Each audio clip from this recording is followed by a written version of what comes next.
Hoje, a nossa lição é ação. E aí, eu quero que vocês fiquem super à vontade, porque eu não quero falar sozinha. Eu quero que seja um bate-papo, tá? E eu não quero ficar aqui falando sozinha. Eu lembro que ano passado quem deu essa lição foi o Alexandre. Na verdade, ele contou um testemunho de uma questão que ele estava tendo e ele agiu em cima dessa questão. Né? Depois, se ele quiser, ele compartilha aqui. E aí que Deus me ajude, né? Porque quem deu foi ele. Vamos ver se eu consigo, né? Chegar ali. Gente, então, o que acontece? Ação. O que vocês, quando a gente fala em ação, o que vocês pensam? Quem é o corajoso aí para falar? Atitude, sim. Movimento, agir. Mais alguém? Beleza. Vou ficar com essas palavras na cabeça. Mas antes da gente ver exatamente o que é a ação, a gente vai relembrar, como eu falei, o princípio 3, que diz assim: conscientemente escolho confiar toda a minha vida e minha vontade aos cuidados e controle de Cristo. Então vamos lá. Conscientemente escolho. Essa palavra escolho, o que ela significa? Significa o quê? Uma decisão.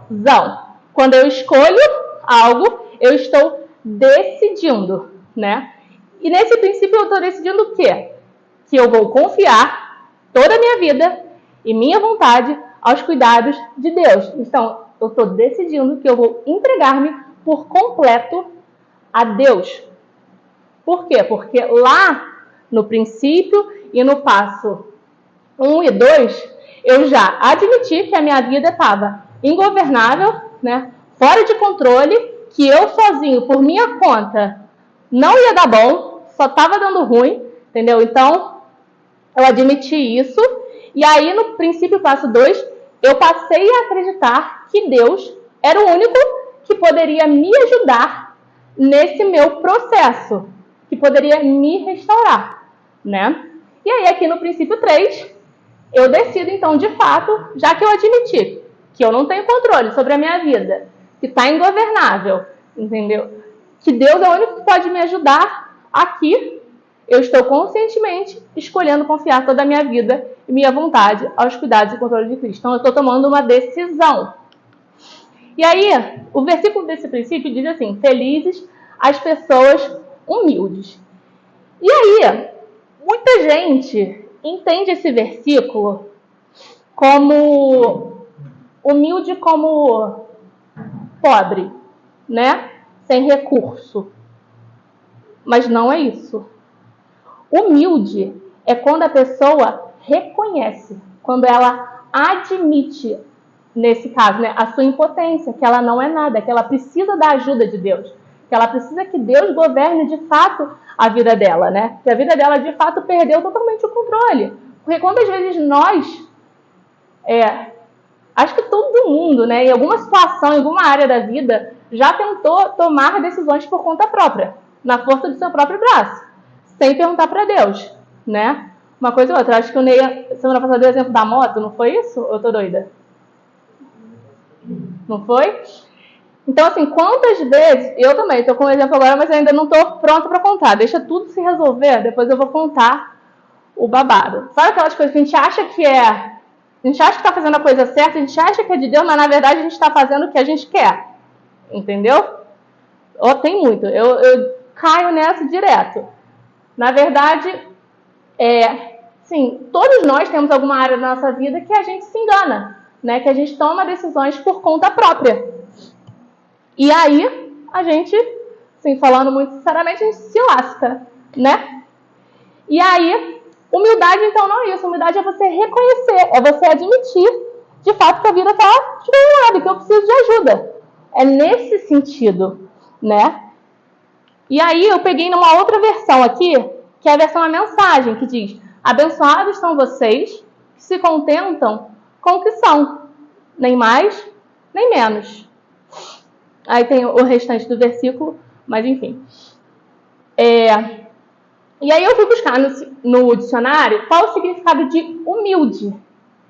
E o dicionário diz assim, que não é vaidoso, é uma pessoa modesta, né, que conhece as suas próprias limitações.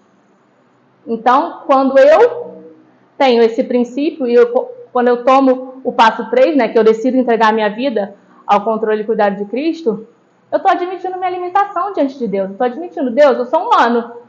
Eu sozinho não estou dando conta, não. Estou fazendo besteira. Ou o Senhor me ajuda, ou vai ser ladeira abaixo. Entendeu? E aí, temos o passo 3, que diz exatamente isso. Decidimos entregar nossas vidas e nossas vontades aos cuidados de Deus. E aí tem o versículo. Vocês querem ler, por favor? Vamos lá. Portanto, meus irmãos, por causa da grande misericórdia divina, peço que vocês se ofereçam completamente a Deus como um sacrifício vivo, dedicado ao seu serviço e agradável a Ele. Esta é a verdadeira adoração que vocês devem oferecer a Deus. E aí tem a versão da Bíblia, a mensagem, que eu amo essa versão, né? Que é uma transcrição da Bíblia, que diz assim, ó, portanto, com a ajuda de Deus, quero que vocês façam o seguinte: entreguem a vida cotidiana, dormir, comer, trabalhar, passear, a Deus como se fosse uma oferta. Receber o que Deus fez por vocês é o melhor que podem fazer por Ele. Então, quando no versículo fala ali, no primeiro, em sacrifício vivo nada mais é do que a sua vida cotidiana, o seu dia a dia. Tudo que você faz, é isso que Deus quer de você. Então, dormir, comer, trabalhar, passear, falar, trabalhar, enfim, tudo que você fizer, Deus quer que você entregue a Ele, né? Mas beleza. Você já deu lá o primeiro passo, o segundo passo, primeiro princípio, segundo princípio, mas pode ser que mesmo depois de ter dado esses primeiros passos, a gente ainda esteja preso de alguma forma. A gente ainda se sinta preso, não se sinta pronto para de fato entregar a Deus, né? E aí, hoje, com essa lição, nós vamos ver como nós vamos nos libertar de fato de tudo isso que nos aprisiona, né? Como deixar para trás todas essas barreiras que impedem com que tomemos uma decisão, que é justamente o que fala esse princípio e esse passo. E a resposta para isso é o quê? Ação. Tá? Então, fazer uma escolha requer ação. Conscientemente, escolho entregar. Escolher, né? Decisão. Entregar, ação. Tá?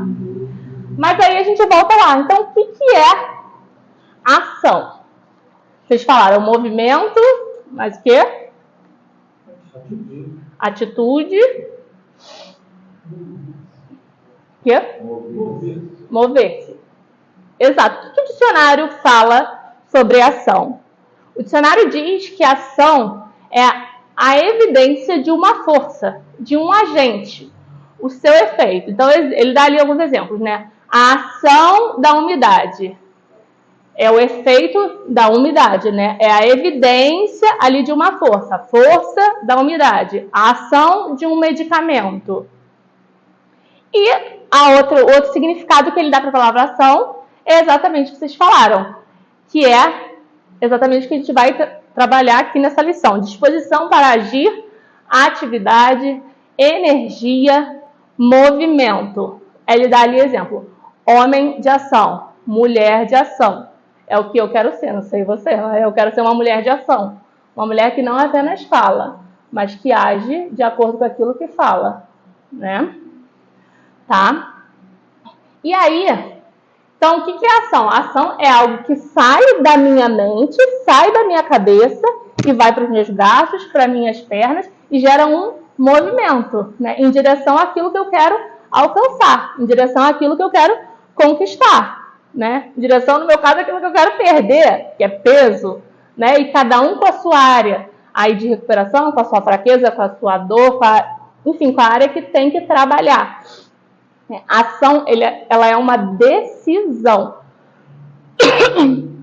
que faz eu fazer alguma coisa, né? Então, a ação, ela não fica apenas no campo da mente. Quantas vezes a gente fala que a gente quer alguma coisa, que a gente quer fazer alguma coisa, mas só fica ali. A gente não age em prol daquilo. Então, aquilo nunca vai se realizar. Deus quer nos dar as coisas, Deus quer nos fazer felizes, Deus quer ver a gente prosperar, Deus quer ver a gente sair ali daquilo que nos aprisiona, quer. Mas requer muito mais de nós do que de Deus. Porque o que mais Deus quer é a nossa felicidade, é a nossa alegria, que a gente avance, que a gente conquiste, que a gente seja pleno, realizado. E eu não estou falando aqui de bens materiais, não. Estou falando de sanidade mental, de felicidade plena, de uma família restaurada. Eu estou falando de todas essas questões, né? Mas só que muitas coisas dependem da gente. Não depende de Deus, né? Porque Deus, que Ele mais quer, nos dá tudo isso. Né? Mas tem coisas que dependem de nós. A gente que tem que fazer. Mas, mesmo sabendo que nós temos que fazer, a gente faz o quê? Não faz. Né? A gente consegue continuar repetindo as mesmas coisas, como eu falei no início, esperando resultados diferentes. E isso nada mais é do que insanidade, que é a nossa lição que a gente teve, a lição 2, né? Sanidade? 4? Nossa, olha, pessoa, toda errada. A lição 4. Né? Quando eu faço as mesmas coisas esperando resultados diferentes, eu sou uma pessoa insana, né? Eu tenho insanidade, tá? É um direito de cada um de nós agir, né? Ou não agir assim. Mas é importante a gente entender o que nos paralisa de fato. E muitas vezes, o que nos impede de agir é o fato da gente estar acostumado com a nossa zona de conforto. A zona de conforto, gente, é boa. Por mais que essa zona de conforto nos gere consequências ruins, a gente já está acostumado com aquilo. A gente já está naquele ciclo há anos. A gente já sabe o que esperar. Mas quando a gente toma uma ação, quando a gente decide tomar uma ação, né? Essa ação, ela gera consequências. Toda ação gera uma consequência. Pode ser boa ou pode ser ruim. E isso, muitas vezes, nos causa medo. Isso que eu estou falando, às vezes, é até inconsciente, né? Mas isso nos causa medo e aí nos impede de agir, porque a gente não sabe o que esperar. A gente não sabe se aquela forma que a gente vai agir, aquela atitude que a gente vai tomar, vai gerar uma consequência boa, ruim, como as pessoas vão ver aquilo e tal. Então a gente paralisa. A gente prefere continuar tendo os mesmos resultados ali, por mais que esses resultados sejam ruins, né? Do que, de fato, mudar e alcançar o novo, e alcançar o melhor de Deus para nós. Né? Eu vou dar 2 exemplos. Imagina uma mulher que está num casamento extremamente abusivo. Uma mulher que é humilhada pelo marido, que sofre agressão física e verbal, e aí ela sabe que ela tem que sair desse relacionamento. Não que eu seja a favor de separação. Eu não sou a favor de separação, né? Eu acho que Deus é a favor da família e tal, eu não vou entrar nesse mérito. Só que tem casos e casos. Eu não sou a favor de uma pessoa continuar num relacionamento em que ela está sendo maltratada, correndo risco de vida. Exatamente. Isso não. Jamais. Jamais. Né? Então, é um exemplo. Então, ela sabe que ela precisa se separar. Ela sabe que ela tem que tomar uma decisão. Só que, ao mesmo tempo, você imagina... Quer dizer, eu nem consigo imaginar essa situação, né? Mas eu tento, sei lá. A cabeça de uma pessoa que sofre esse tipo de coisa. Ela muitas vezes não toma uma decisão porque ela tem medo das consequências dessa decisão. Ela pode, se ela falar para o marido dela que ela quer se separar, não falar, né? Porque falar, muitas vezes elas falam, mas de fato agir, falar, eu vou me separar, tô saindo de casa, beijo, tchau, não sei o quê, vou procurar um advogado, não sei o quê. Como se fosse simples assim, não tô falando que é fácil. Hã? Você beijo. Sem beijo. Como se fosse fácil, assim, não tô falando que é fácil, mas enfim, né, se ela de fato agisse nessa situação, o que eu acho que passa na cabeça dela? O marido dela poderia agredi-la novamente, até de forma mais pesada, o marido poderia ameaçá-la, né? E muitas coisas poderiam acontecer. Ameaçar os filhos, talvez tirar os filhos dela, tirar alguma coisa dela, reverter a situação, falar que ela é culpada, porque muitas vezes a mulher que está sendo agredida acha que a culpa é dela. Acha que porque ela é assim, ela faz assado, ela não sei o quê, por isso que o marido age dessa forma que age, né? E por isso, muitas vezes, ela fica anos ali presa naquela situação e não toma uma atitude, por medo das consequências daquela ação. Outro exemplo, no trabalho.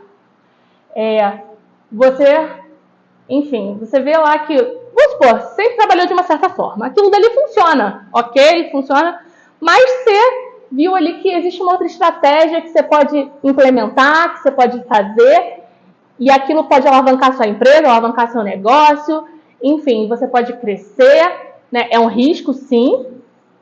Tudo na vida é um risco, né? Toda ação que a gente toma é um risco, mas para você saber, você precisa agir. Mas você, com medo das consequências dessa ação, você faz o quê? Você prefere ficar ali na sua zona de conforto. Por quê? Tá bom, né? Tá tudo caminhando bem, tá tudo certo, né? Vou dar um exemplo ali, qualquer financeiro, tá, gente? Mas pode ser em qualquer outra área. Vamos supor, você ganha ali 10 mil reais por mês, né? Então, tá ali, tá tudo certo, você ganha seus 10 mil por mês, né? Tá tudo ok, funcionando bem e tal. Mas aí você viu uma estratégia que você pode ganhar 40 por mês. Só que essa estratégia pode dar certo, pode dar errado. Tudo é um risco na vida, né? Mas você só vai saber quando você arriscar, implementar. Lógico que com direção de Deus, com oração, né? Somente todos que são cristãos participam de um programa centrado em Cristo, né? Nada de forma irresponsável, não é isso. Mas muitas vezes a gente não cresce no nosso trabalho, dentro desse exemplo que eu estou dando, porque a gente tem medo de arriscar. A gente tem medo do novo, a gente tem medo do que os outros vão pensar se der errado. O que meu chefe vai pensar se eu chegar com essa ideia para ele, né? O que vai acontecer se der errado? Como as pessoas vão me ver? Hoje eu já ganho ali meus 10 mil certo. E se der errado, eu tiver prejuízo e nem os 10 mil que eu já ganhar menos? Sabe? Aí você paralisa. Aí você fica ali, na sua zona de conforto, né? Então, não é fácil tomar uma atitude e ter ação. Mas é necessário, porque só a ação é que produz resultados e conduz ao sucesso. E para ter sucesso, não é necessário. Muita gente usa desculpa, né? Porque eu não faço isso, eu não faço aquilo e tal, porque eu não tenho dinheiro, porque eu tenho uma família desestruturada, porque o meu marido não me apoia, porque a minha mulher não me apoia, porque eu trabalho muito, porque eu não tenho tempo. A gente usa N desculpas para tudo, né? O ser humano é mestre em dar desculpas, né? E a gente acha que a gente tem que ter um poder econômico X, ser especialista nisso ou naquilo para poder avançar, enfim, ter algum dom especial, mas não. Nós precisamos ter apenas a capacidade de agir. Agir, seja em qualquer área da nossa vida. Beleza. Mas o que precede, que antecede ali e determina a ação? O que vocês acham? Qual, né? Planejamento. Antes? Reflexão, planejamento. Sim. Mas antes disso tudo, antes de eu refletir, antes de eu planejar, antes de eu analisar, eu preciso o quê? Decidir. Quando eu decido, eu planejo, eu analiso, eu reflito, né? E aí eu parto, de fato, para a ação. Tudo começa com uma decisão. Tudo na vida começou com uma decisão. Eu vou mudar de casa. Você decidiu que você vai mudar de casa. Aí você vai lá, começa a procurar e tal, começa a correr atrás. E aí, de fato, você encontra uma que te agrada, que vai ter as suas necessidades, tem uma boa localização, que o ônibus para na porta e blá, blá, blá, blá, blá. Tem quartos que atendem os seus filhos, um hóspede, não sei o quê. Beleza, você vai lá e fecha o negócio. Aí você agiu. Mas antes você decidiu que precisava mudar de casa, que aquela não te atendia mais, né? Mas é o que eu falei, muitas vezes a gente espera situações favoráveis para a gente tomar uma ação. A gente espera que tá tudo perfeito, tudo lindo, para a gente de fato agir. Só que eu vou te dar uma notícia. Não vai estar tudo lindo, não vai estar tudo perfeito. Sabe quando? Nunca. Porque nós somos humanos, a nossa vida é cíclica. O mundo tem aflições, tem coisas ruins e é o tempo inteiro. Se você for parar para pensar na sua vida, nunca você vai ter 100% de condições favoráveis. Então, se a gente ficar sempre esperando as condições favoráveis, a gente nunca vai agir, tá? Enfim, as nossas decisões determinam o nosso destino, tá? Se não tomamos uma decisão sobre como desejamos de viver, na realidade, já estamos tomando uma decisão. Quando a gente não toma uma decisão, a gente, de fato, já decidiu. A gente decidiu deixar a vida nos levar, né? Como diz aí o cristão. É o quê? Nem sei o que é, Zeca Pagodinho? Zeca Pagodinho, entendeu? A gente decidiu o quê? Deixar a vida levar a gente. O que acontecer, aconteceu, né? E o vier veio. E tá tudo bem. E na realidade, não tá tudo bem, né? E aquela coisa, até nos exemplos que eu dei antes, eu falo muito essa frase. Acho que eu falo até menos, mas já falei muito. Time que tá ganhando não se mexe, né? Nossa, isso é típico da frase de quem gosta de ficar na zona de conforto. Aquela coisa, né? Que não quer sair ali do seu comodismo. Então, sempre que você falar essa frase, lembre-se de mim. Mexa no seu time. Entendeu? Mexa no seu time. Você vai ganhar campeonatos muito maiores do que esse que você está achando que está ganhando. Então, vamos lá. A gente precisa traçar um plano, de fato, de ação, né? Beleza, falei esse blá blá blá todo, mas tá, beleza. Como é que eu faço? Como é que eu ajo? Então, o primeiro item do nosso plano de ação, a primeira coisa que nós temos que fazer é aceitar. E aqui eu estou falando de aceitar Jesus como poder superior e salvador. Eu não sei se todos aqui são cristãos, mas nós precisamos pedir que Cristo governe a nossa vida. Precisamos dar total soberania a Ele na nossa vida. Nós precisamos nos entregar ao dono da ação, para que a gente consiga, de fato, agir em prol daquilo que vai nos beneficiar, né? Isso não é algo que eu vou conseguir fazer por minha conta. Eu sempre falei, vou dar o meu exemplo, porque acho que vai ficar mais fácil, né? Eu consigo falar de mim, eu não vou conseguir falar de vocês, eu consigo falar de mim. Todas as vezes que eu tentei perder peso, emagrecer, ter uma qualidade de vida, ter uma alimentação saudável, me exercitar por minha própria conta, sem de fato orar, pedir a Deus força, pedir a Deus, Deus, me ajuda. Vai comigo para academia, me dá força para ficar em cima daquela esteira, lá, para correr naquela esteira, para ficar naquele trânsito, naquela escada, que eu não sei quem criou aquela escada. Eu não sei quem criou aquilo. Aquilo não é do Senhor. Não é. Falei, eu não sei quem criou aquilo. Entendeu? Me dá força e tal. Eu juro pra vocês, já tinha desistido. Gente, eu tô há 1 mês e pouco na academia. Assim, eu quase não faltei nenhum dia. Todos os dias que eu faltei, se eu faltei foi uns 2 ou 3 dias desse 1 mês e pouco. Tô indo sábado, domingo. Tá? Me respeita que eu vou virar, musa fitness. Vocês não vão me reconhecer. Todas as vezes que eu tive que faltar à academia foi por algum... meu dia é muito corrido, cheio de reunião. Eu realmente não consegui ir por algum motivo. Entendeu? Eu nunca gostei de academia. Nunca na minha vida. Gente, eu tô gostando de ir pra academia. Até eu tô chocada comigo mesmo.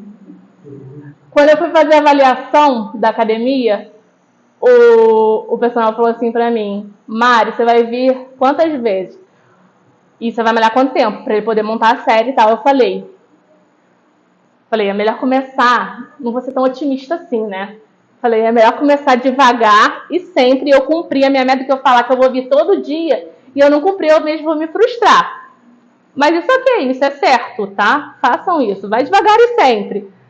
Aí eu falei, vou vir 2 dias. Vou vir 2 dias e vou malhar 1 hora por dia, no máximo, é o que eu tenho. Aí, depois mais 2 dias, falei, tá bom, 3. Eu falei, eu prefiro botar essa meta curta e cumprir do que eu botar uma meta gigantesca. Eu vou vir todo dia, vou malhar 1h30 por dia, 2 horas e tal. E não fazer, até porque a minha vida é muito corrida.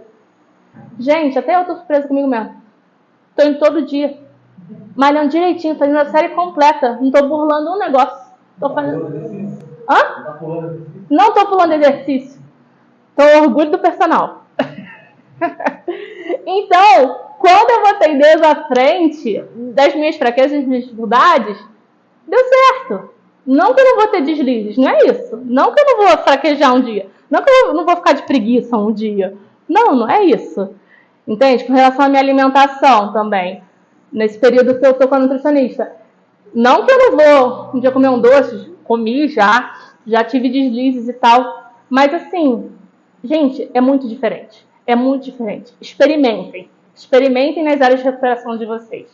E assim, não tem como não ter sucesso, né? Enfim, então quando nós colocamos Deus à frente, Deus trabalha no nosso coração para que a gente possa fazer uma ação. E aí eu lembrei, não sei nem se está no slide. Eu botei aqui, né? Para que haja ação, precisamos nos entregar ao dono da ação, né? Que é Jesus. Quando colocamos Deus à frente e agimos, nos esforçamos, né? Porque não depende só de Deus, pelo contrário, depende muito mais de nós do que de Deus, porque Deus quer o nosso bem. O sucesso é garantido. Não tem como dar errado, não tem como. Não tem como. A não ser que aquilo não seja plano e propósito de Deus para você. Aí são outros 500. Mas aí Deus vai te mostrar também. Deus não vai te deixar frustrado, enganado, né? E aí eu lembrei de Lídia, lá em Atos 16, 13 e 14. Acho que eu não botei no slide, eu vou ler aqui para vocês. Que diz assim, né? Que Lídia ela era uma negociante de tecidos caros. E aí diz assim, lá a partir do 13. No sábado, deixamos a cidade, fomos ao rio, informados que havia uma reunião de oração nesse lugar. Conversamos com as mulheres que se reuniam ali. Uma delas, chamada Lídia, de Tiatira, era negociante de tecidos caros e conhecida por ser mulher consagrada a Deus. Enquanto ouvia com atenção o que era dito, o Senhor lhe abriu o coração e ela creu. Deus trabalhou no coração. Na frente das pessoas que Jesus é o Senhor. Então aqui eu me comprometo. Eu digo assim, ó, a minha vida é tua. Eu tenho a consciência que a minha vida é de Deus. Seguiram?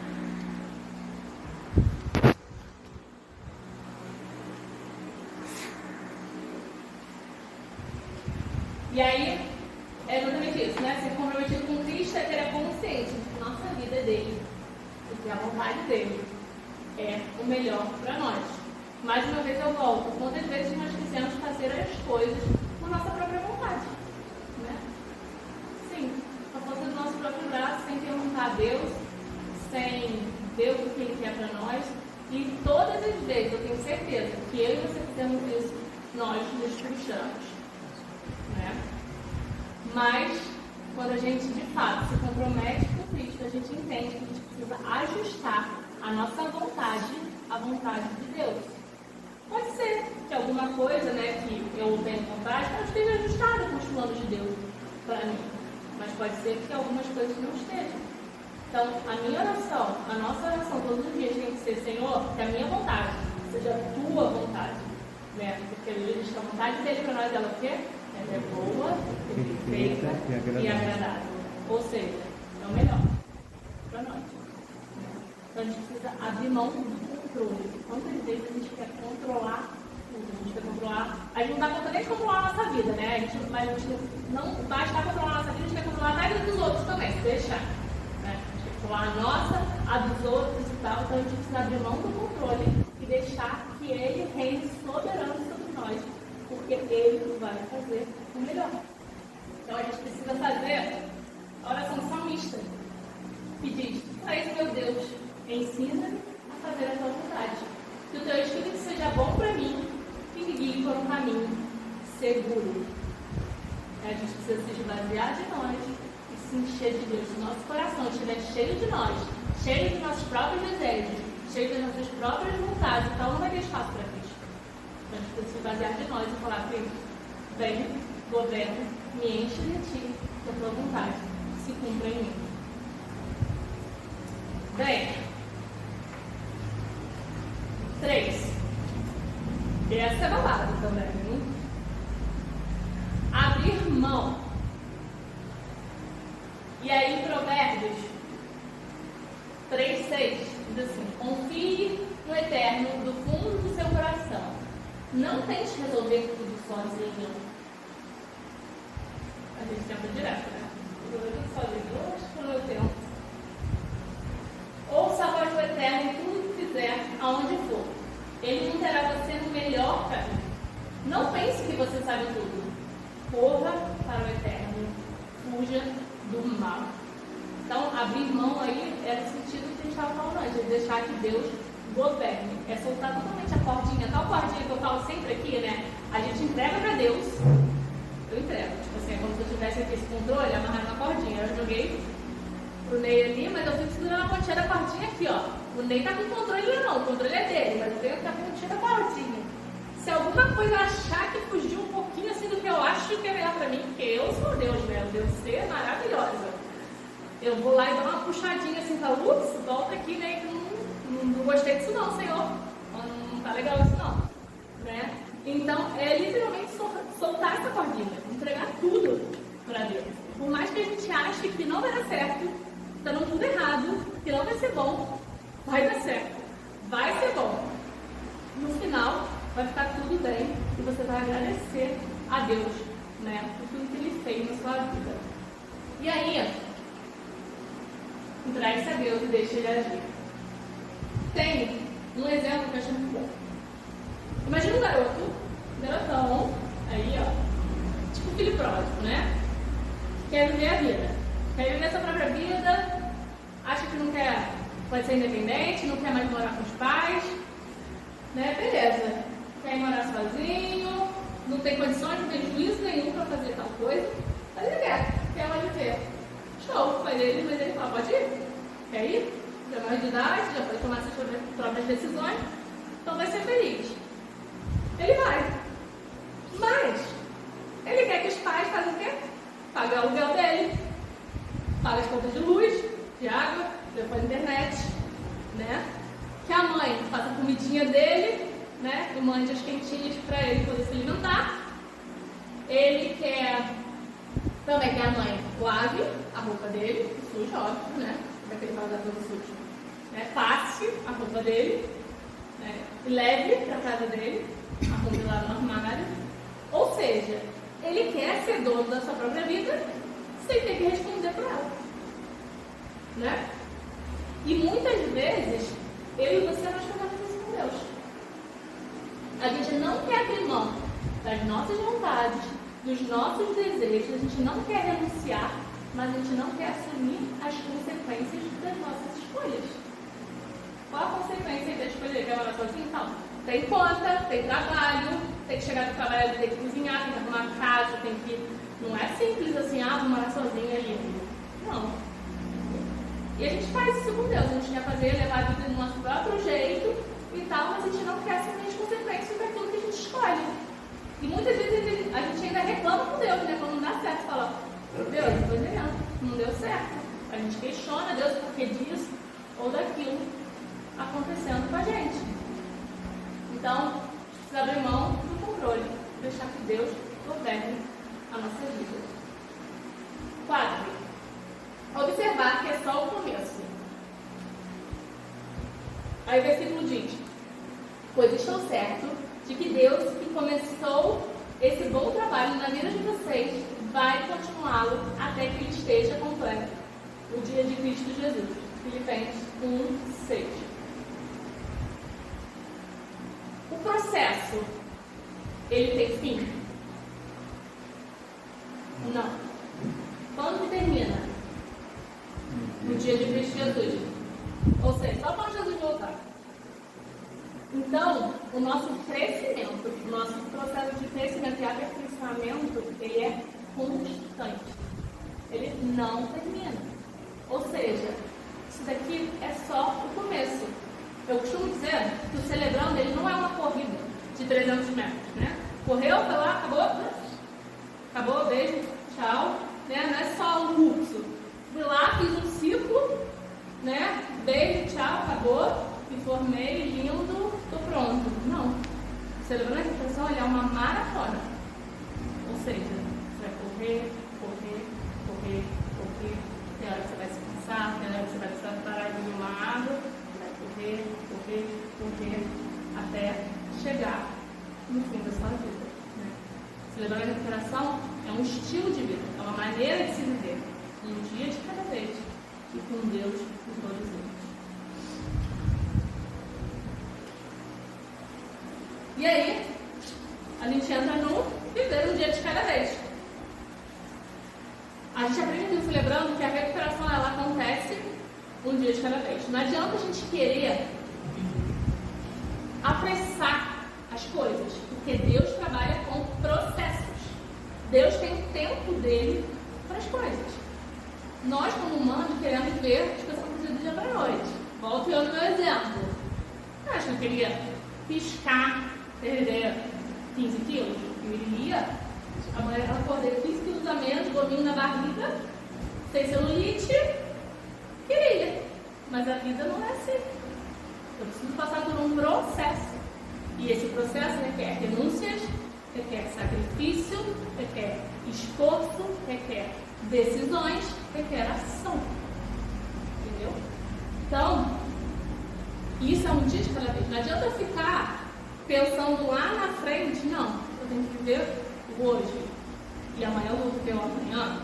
Aquela coisa, basta cada dia o seu mal. A Bíblia fala sobre isso, né? Então não adianta a gente permanecer preso ao dia de ontem, ao que passou, porque o passado não volta. Por mais que a gente tenha feito coisa errada e tal, não adianta ficar remoendo o passado. A Bíblia diz que as coisas velhas se passaram, desde que tudo se fez novo. Ou a gente se preocupar o tempo inteiro com o futuro. Porque também não adianta ficar preocupado. Lógico, a gente pode planejar, a gente pode se organizar, pode. Mas ficar preocupada a ponto de nos gerar ansiedade, não adianta.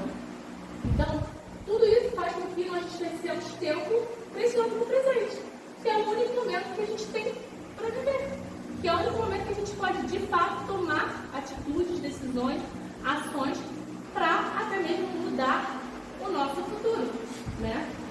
Com relação ao nosso passado, nós não podemos mudar nada, mas com relação ao nosso futuro, a única coisa que a gente pode fazer é orar e entregar a Deus.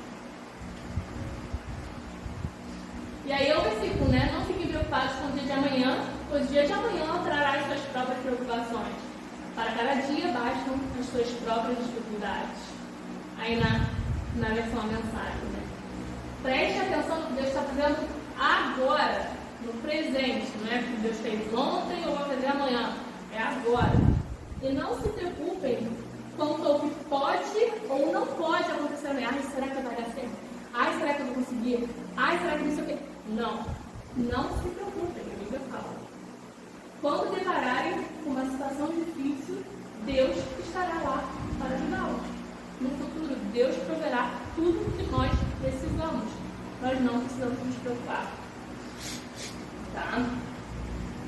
E aí, ó, viver hoje e fazer a diferença com o modo como vivo é a única coisa possível que eu posso fazer. Então, isso fique pra gente fixado na nossa mente, que a gente viva o hoje. E nessa nossa maneira de viver, que a gente faça diferença. não só para nós, mas na vida das pessoas também. E aí, o sexto passo, né, desse plano de ação é dar o próximo passo.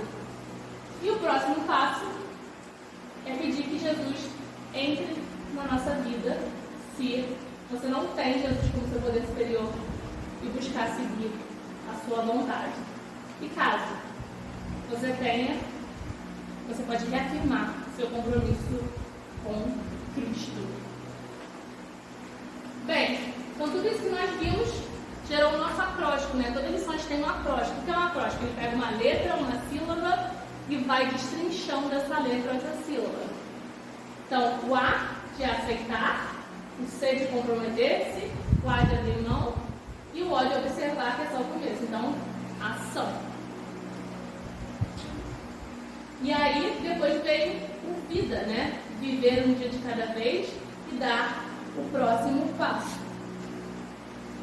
Então, ação, nesse sentido, gera vida. E vida em abundância, que é a vida que Cristo quer nos dar. Uma vida plena, em abundância, uma vida feliz, né? Então, vamos lá. Essa frase, ela é maravilhosa.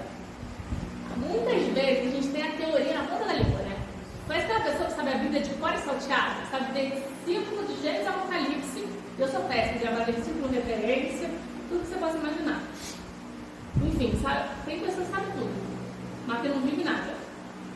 Bem, todo mundo conhece uma pessoa dessa, né? Então, a teoria sem prática é como um veículo sem combustível.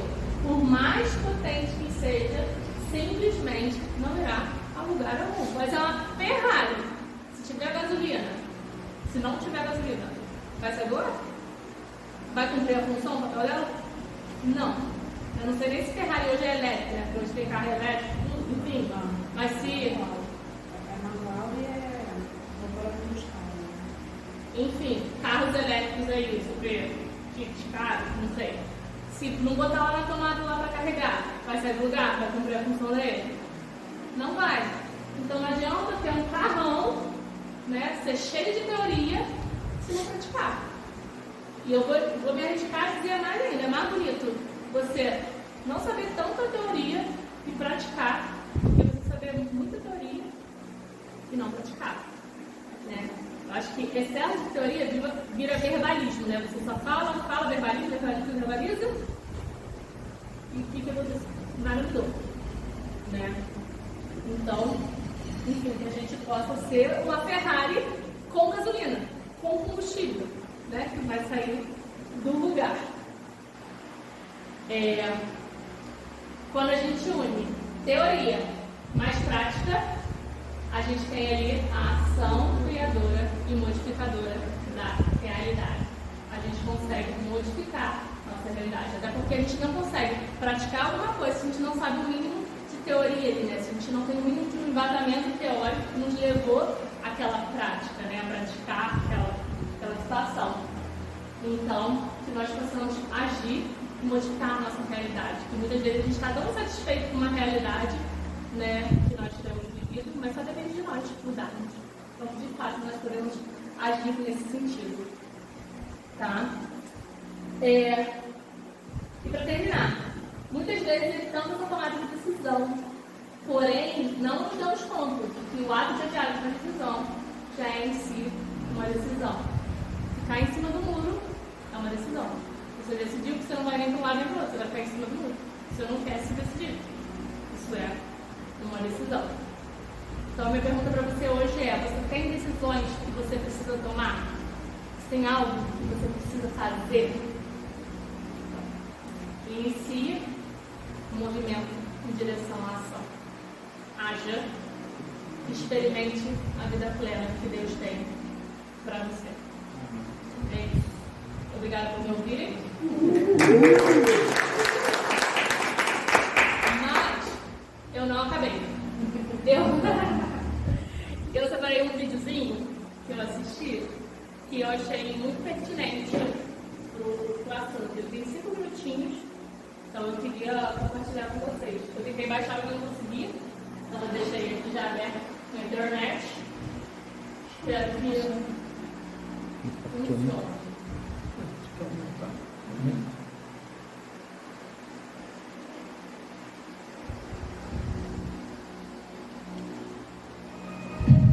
Tudo que você curte. Peraí, gente.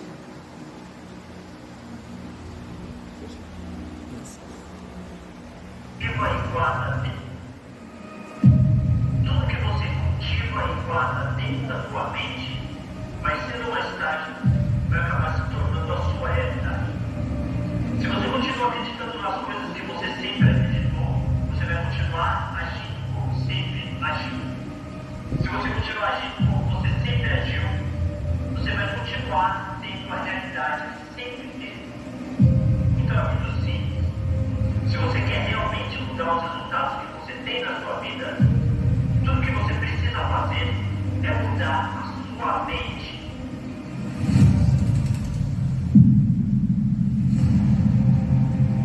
Todos nós agimos impulsionados pelos nossos sentimentos.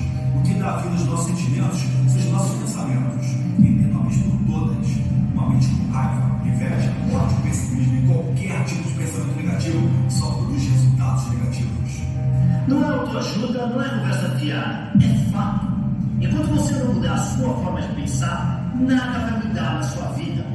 Se você for esperar que a sua vida mude, sem mudar as suas perspectivas e agir da mesma forma, isso é loucura.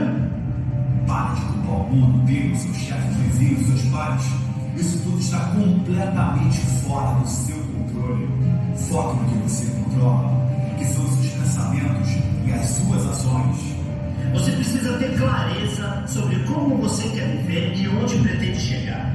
Sem objetivos claros, você simplesmente vive e se deixa levar pela vida. Não vem com essa de deixa a vida me levar. Se você não sabe onde quer chegar, qualquer caminho vai servir. A autorresponsabilidade é a principal característica para quem quer chegar longe. Assumir a responsabilidade pelas vitórias é fácil. Assumir os erros, falhas, não cair, aprender com esses erros, corrigir e continuar em frente. Acredite, é uma atitude para poucos.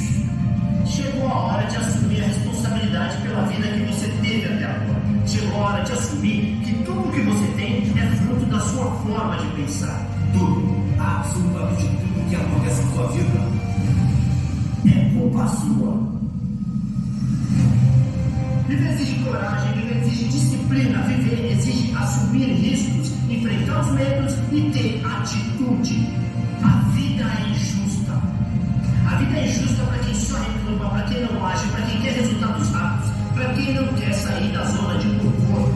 A vida é justa, com quem busca o caminho mais fácil, para quem não assume riscos e é dominado pelo medo. Viver uma nova vida vai exigir que você abandone a vida que você teve até hoje. A pergunta que fica é: você está disposto a passar por essa mudança? A sua forma de pensar potencializa seus sentimentos. Os seus sentimentos vão dar vida aos seus atos. Seus atos vão se acumular. Os resultados disso será a sua vida. Os seus atos se acumulam a seu favor ou contra você. Não vai adiantar nada você saber o que fazer se você não agir de fato. Não vai adiantar nada falar o que vai fazer se você não fizer o que disse que vai fazer. As suas atitudes, as suas ações, tudo que você faz, falam muito mais alto do que qualquer coisa que você disser. Você pode fazer, ser e ter o que quiser, desde que você dedique tempo, disciplina, foco e paciência para isso. Para mudar de vida, você obrigatoriamente vai deixar grande parte da forma como vive hoje para trás. Muitas vezes você vai pensar em desistir, isso acontece com todo mundo. O que você faz exatamente nesses momentos é que vai determinar de você como sua vida será. Fala menos e ouve mais. Reclama menos e faz mais. Come menos e se exercita mais. Assista menos séries, leia mais livros. Para de procurar motivação e tenha mais disciplina. Dê menos desculpas, haja mais. Promete menos e tenha mais metas. Quer ser mais forte? Então encara mais desafios. Quer ser mais inteligente? Então resolva mais problemas. Quer ter mais coragem? Então enfrenta seus medos. Não é amanhã, não é semana que vem, não é no próximo ano. Você tem que agir agora.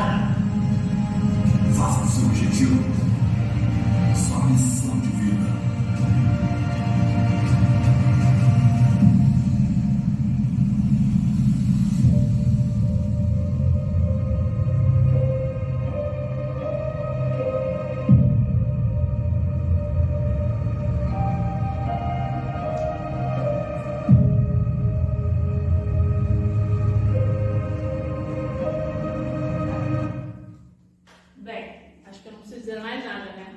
Acho que a nossa vida, ela é reflexo não só da mentalidade sim, porque é a mentalidade que faz as nossas escolhas. Né? Que Deus nos ajude e que a gente haja.